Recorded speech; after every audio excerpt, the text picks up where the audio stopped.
Hey, what's happening, guys? So Tottenham are on the verge of announcing the signing of James Maddison for just 40 million quid. In my eyes, this is quite easily one of the bargains of the summer given his age, homegrown status, Premier League experience, and output year in, year out. Particularly when you consider Declan Rice is headed to Arsenal for 3 figures despite being a defensive midfielder. Truth be told, I was amazed Spurs didn't make a move for Christian Eriksen as a free agent last summer, because this is the kind of player they've been crying out for ever since the Dane initially departed North London. But I suppose that was down to the formation Conte was hell-bent on using, which left no place for a number 10 to flourish. Needless to say, this incoming is a much-needed tonic for Spurs supporters to have a bit of hope for what's to come, following what can only be described as a campaign full of pain and misery. For those of you unaware, Spurs actually tried to sign Maddison twice in the past, once when he was at Coventry, and on another occasion during a stint at Norwich, but have finally got their man after Newcastle, who looked like front-runners for his signature, turned their attention towards Sandro Tonali instead. Out of the ocean of dog shit which was Leicester City, Maddison stood out like a sore thumb with 10 goals and 9 assists in just 30 games.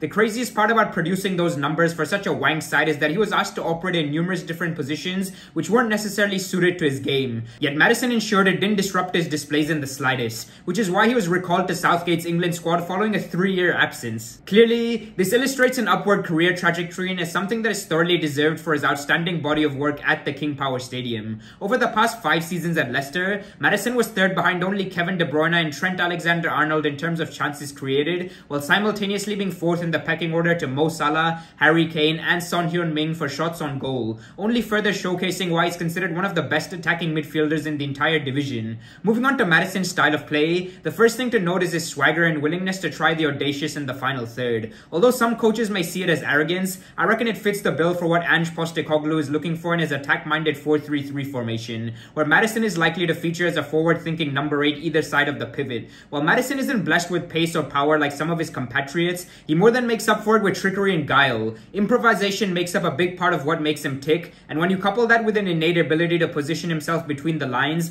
he becomes a nightmare to defend against. Stay too close and he'll glide past you. Drop too far off and he'll have a shot on goal from distance, which probably explains why he scored more from outside the box than anyone else in the Prem since arriving in 2018. Furthermore, he's an entertainer, whether it be stepovers, eye of the needle through balls, pinpoint set piece assists, tricks and flicks, or feints. He's got the bloody lot in his locker, and fuck me could Spurs fans do with some of that after the dross they've had to witness in recent times. Aside from his vision and ability to split defenses, what Maddison does better than anyone is receive the ball on the half turn before finding vacant space with his movement. This allows him to either cause havoc from central areas or shift out wide and put in a teasing cross for centre forwards to get at the end of. Something that'll be music to Harry Kane's ears if he does end up staying put despite Bayern's interest. Last but not least, Maddison's free kicks. While James Ward-Prowse rightly gets all the plaudits for this particular statistic, Maddison is only narrowly behind him numbers-wise, and the sheer variety of angles he's able to find the back of the net from is a sight to behold. Personally, what I love most about Maddison is that he's strong with both feet, and I've seen a quarter of his career goals come from his weaker left, so keep an eye out for that next season. Overall, this is exactly what Spurs needed to galvanize one and all at the club, and I wouldn't be surprised if they nicked top 4 if they do more business like this, taking into account the lack of European commitments in midweek, which will allow Big Ange to focus purely on the league. As always, I hope you found this video useful. Look forward to hearing your thoughts in the comments down below, and implore you to subscribe for more Spurs as well as football related content.